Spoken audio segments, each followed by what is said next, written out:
I felt like doing a podcast because I don't really know what else to do. I haven't had a lot of direction in my life. Over the course of my adult life, I would say probably the consistent pattern is procrastination and just not really getting to the core of who I am and what I want. Falling easily into distractions that are kind of shielded as like something fun, a trip, a new boyfriend, things like that. And, I've just gotten to a point in my life where I'm like, who am I and who do I want to be and where do I want to go? And I realized that a lot of my stuck feelings comes from just a lot of unresolved stuff that I need to deal with inside. So I thought, what better way to deal with that and figure it out than pulling some conversation cards. So I got a whole bunch of conversation cards by this brand called We're Not Really Strangers. I believe it's intended to play with other people, but I'm just gonna play with myself. I'm gonna interview myself. So I don't really have a plan, but that's kind of been the story of my life. So we're just gonna get into it. Welcome. Oh my God. Hello, stranger. How to play. Don't need that. I'm doing this solo mission, solo journey. I do know that there's levels to these. Level 1, perception. Level 2, connection. Level 3, reflection. Okay, well, I don't really know what these questions are going to entail, so I'm just gonna start in the middle at level 2.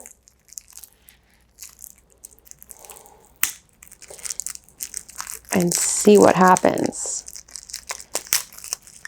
Okay. I keep thinking this microphone cord is like a shoelace or something, and I'm like, what is happening? Clearly a novice at all of this. So, okay, I'm just gonna pick a card. I'm gonna answer the question, and we're just gonna see what the hell happens, okay? Level 2, connection. Oh God. Oh God. Okay. What's your father's name? And say one thing about him. My dad's name is Doug. And one thing that I can say about him right off the jump is we actually were not allowed to watch Nickelodeon or Cartoon Network growing up. I'm definitely a 90s baby. But the one show we were allowed to watch on Nickelodeon was the TV show Doug, because that was his name. So we were allowed to watch Doug. Great show. Loved that show. My dad was very broken, as most of us are. But he came from the generation of, you don't talk about your feelings. Therapy is a sign of weakness. You push it all down and you don't deal with it. And that's a sign of strength. Growing up with him was difficult. He loved us so much, but he had an interesting way of showing it. I think if he had actually dealt with some of the stuff that he went through as a kid, he would have been a better dad. Not that he was a bad dad, but he was just a broken individual and didn't really know how to deal with stuff. He didn't have the greatest tools, to parent us in the healthiest way. I foresee my experiences with my dad coming up a lot throughout episodes. He died in January of 2023. That was really weird. It was a weird experience. It was my first close death, someone that was very close to me, but it was also a strained relationship in a lot of ways. And so when he died, it was this weird cycle of feeling relief and then guilt and then grief. And then it would just kind of repeat. Relief, guilt, grief, just over and over again. I had to process and find closure in like really unique ways. I had to like watch podcasts and read books about cremation because I needed to understand exactly like what was going to happen. For some weird reason, I know it's so weird, but I needed to like understand the process of what was going to happen. My parents divorced when I was in high school at some point. Definitely for the best. But yeah, I will never forget, on the topic of, that my dad was broken and didn't choose to deal with his stuff that he went through. When we were cleaning out his place after he passed, underneath his bed, under like thick layers of dust, I found this photo album of baby pictures of him. And it was like very clearly like stuffed away, like hidden away, had not been looked at in who knows how long. And seeing those pictures of him as a baby and a toddler, he was so smiley and so happy. He was like the happiest little baby. And it was really sad to see that because any stories he ever told us about his childhood were not great. He didn't have a good relationship with his parents. He wasn't close with his siblings. Just a lot of stuff. So that was probably like the saddest part for me, was seeing this little baby boy with all this potential. And yes, life happens. Like we all go through stuff. We all have our trauma in different ways. I don't think that trauma, big or small, like I don't think anything is more significant than the other. Like it all depends on you and what you went through and how you're now dealing with it. So my dad went through some stuff and he chose not to deal with it. And as an adult now who's also navigating relationships, like I draw comparisons with, the relationship my parents had and how some of the things that he went through and chose not to deal with kind of impacted their relationship, impacted the way that he parented us. I feel like, I can't speak for my brother, but I definitely developed a sense of resentment towards him in a lot of different ways for a lot of different reasons. And I think he felt that even towards the end.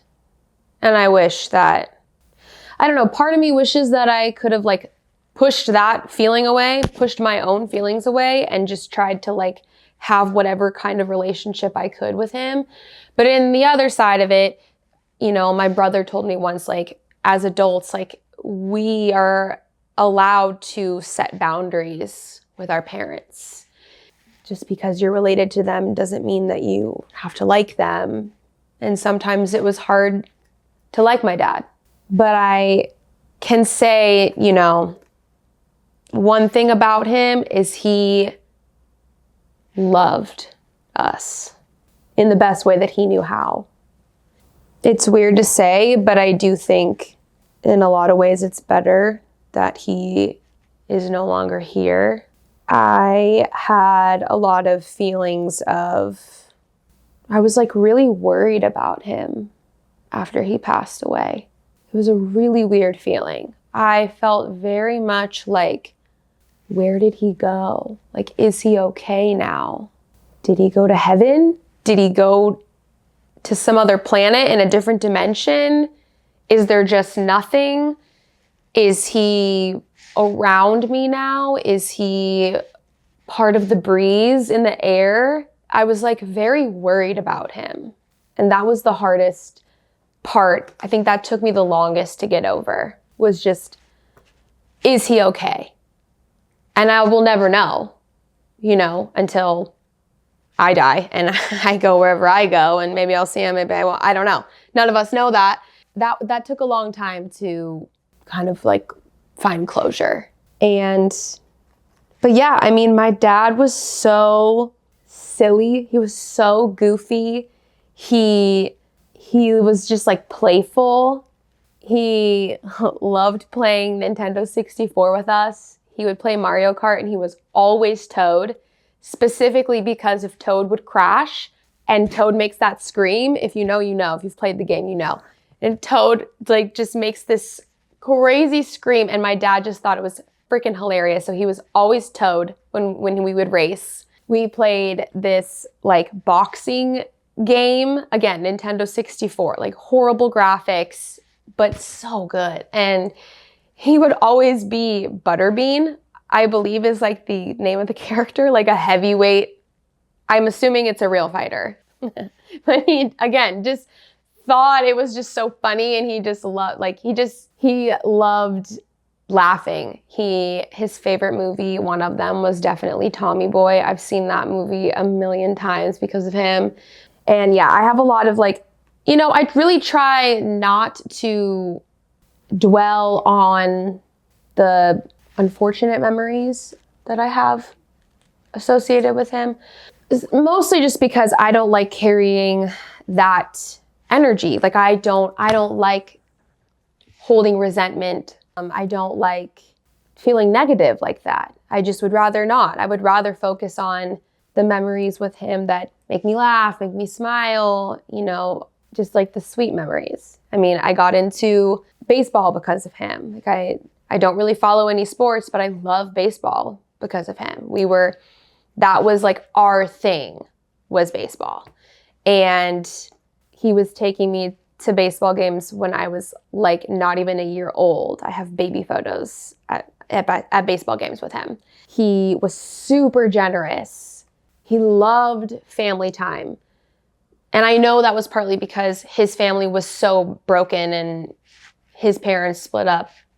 His siblings were all like different wild age ranges. He loved it being the four of us, him, my mom, my brother, and me. Like he wanted it to be us all the time doing everything, which was obviously super suffocating, from my perspective, from all of our perspectives. It was like, oh my God, we don't have to do everything together. But I see why that was. And I have an appreciation for it now. But towards the end, he loved his garden. He loved his plants. The last day I ever saw him was like less than 2 weeks before he passed away.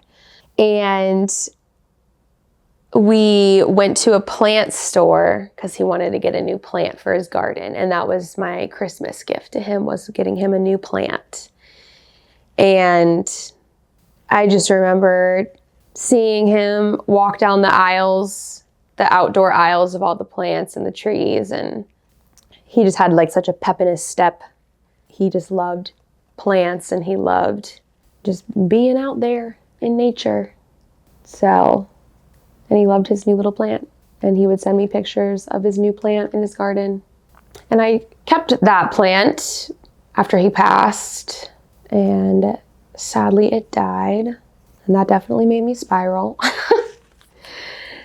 But, again, I try to focus on the things that I'm grateful for that I inherited from him and also learned from him.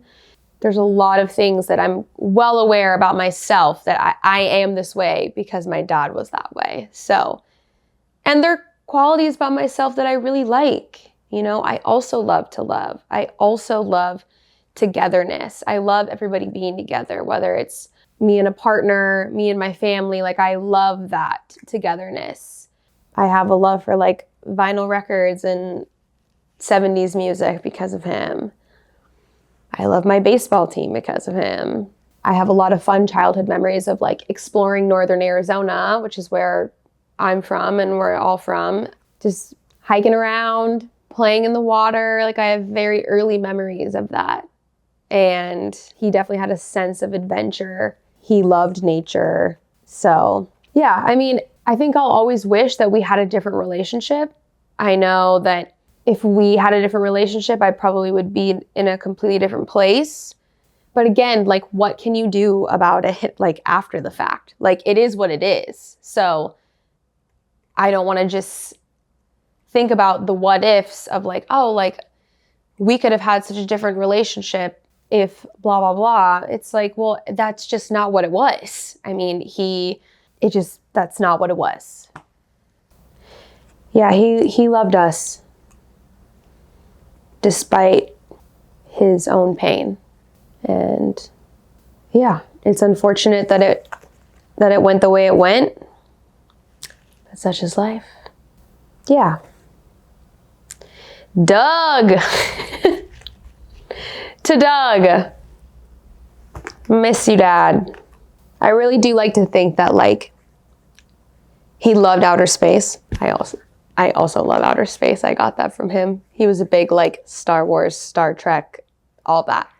I think my favorite way to envision where he is now is in space. Like, I wrote this down once because I had to like journal a lot after he passed away.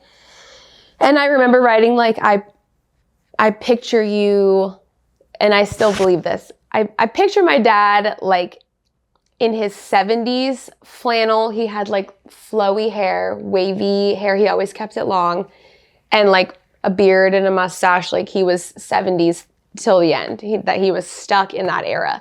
But I picture him in a flannel in his 70s youth on a sailboat in outer space, sailing through the stars, checking out other planets, hanging with the aliens.